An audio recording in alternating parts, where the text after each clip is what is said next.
Hi, everybody. Thank you so much for tuning in to another Morgan James book launch. My name's Jim Howard.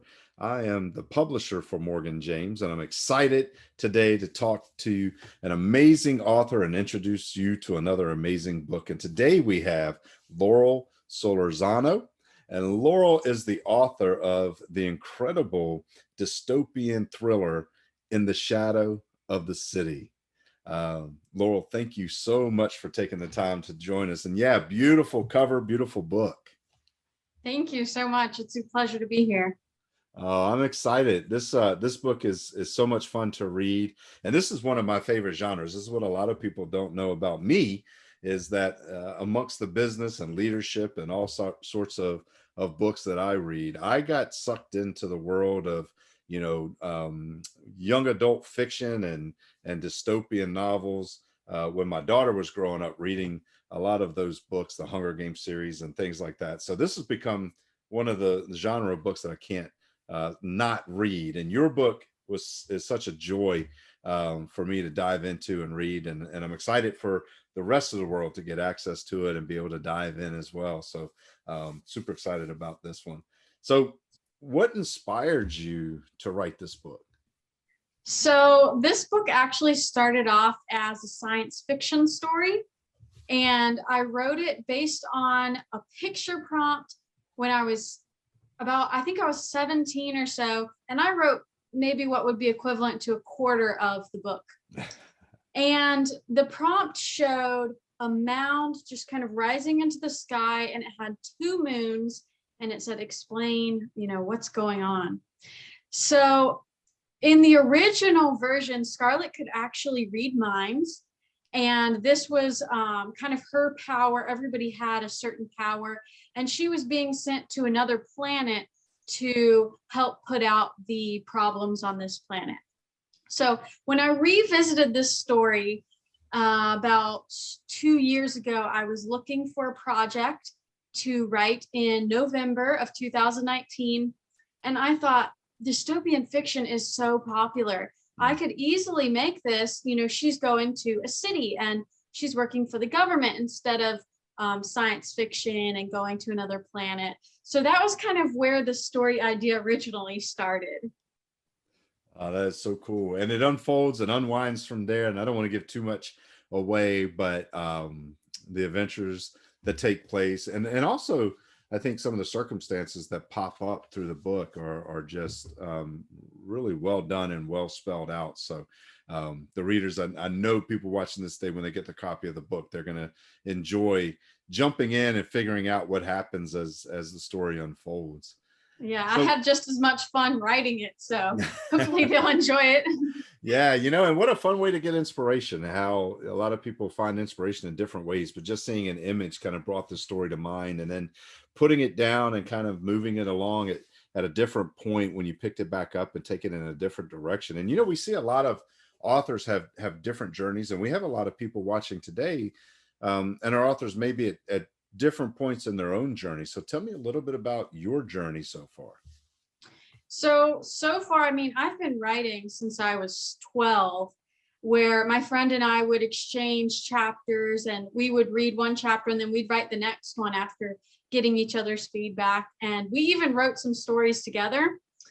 But when I was writing these stories, I had no idea about, what really went into creating a novel. To me, it was, I need to reach that 100-page mark, and that was the magic mark, and I could just stop writing. And so, obviously since then I've learned a lot, and I've written a lot of stories that the world will luckily never see. So I've just changed a lot since writing, but I think that the thing that has inspired me and kept me going the most is just sharing it with my friends, sharing it with other people, and learning from that. What can I do better? And, how can I keep writing and write something that people are excited to read? Oh, that's outstanding. That's outstanding. So where do you think your writing will take you in the future? Well, I'm definitely going to keep writing. I definitely plan to continue writing about Scarlett. I have been working on writing about her. And I also plan to write some in the middle grade age range as well as young adult. Mm. But it's, I'll move forward with Scarlett first and then see what happens with other ages. Well, we're excited to see how it all unfolds. And In the Shadow of the Cities is available everywhere books are sold currently. So you guys watching today, you'll be able to get your copy, go online, find your local bookstore, get a copy of this book. This is a super, super well done storyline. As you can tell, Laurel is continuing to write it. So her journey has now shown her that you can't get to that 100-page mark and just stop the story, but these stories live on and grow. And with every new adventure comes another new adventure, right? Yes, definitely. Awesome. So I hope you guys will grab a copy of this book. It's such a fun read, a refreshing look at a genre of book that is very popular and one that I absolutely love. And I love this book. I can't say enough about it. And hold up that cover again so people can see it. Just an incredible cover. So I can't wait for you guys to get your hands on it. Laurel, thank you for, taking this journey on young. A lot of people, it takes a long time to convince them that they want to write a book or for them to finally sit down and take that journey. And you started this process, like you said, at 17, but then waited until you picked it up later on and finished developing this. So many people would never have gone back and finished the story, and you did. And it's now continuing over into other things. And that is so cool and impressive. So thank you for doing that. This is such an incredible book. Yes, thank you. Thank you so much for talking with me. Oh, we're excited to have you here, and I am so thankful for all of you guys out there watching as well. Laurel, I know people who are watching this maybe seeing the book for the first time, but they want to find out more, and of course they can, find the book anywhere that they would buy books from. But what if they want to connect with you? What if they want to find out more about what you're doing? What's the best way for them to connect? Sure. So definitely my website would be the best way to connect. And if you go to my website, which it is right here, it's in the back of the book, but I will hold it up here as well. Solorzano.com. I have a hard to spell name, so I like to show people. And so if you go there, there is an option to sign up for my newsletter. So you can certainly get updates that way. I really only send 1 or 2 a month, so I'm not flooding your inbox. But that's a great way to connect. If you want to go on Facebook, you can certainly just search for Laurel Solorzano author, and I will come up there. So thank you so much. Awesome. Outstanding. And I'll put a link to the website right below this video, so you guys don't have to try to spell that name.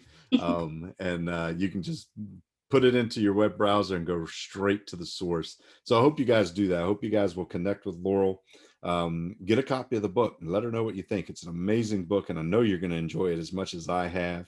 And Laurel, thank you for taking the time to talk with us today. Okay. Thank you so much. Awesome. Thank you guys for watching as well. Hope you've enjoyed this one, and we can't wait to see you on our next one.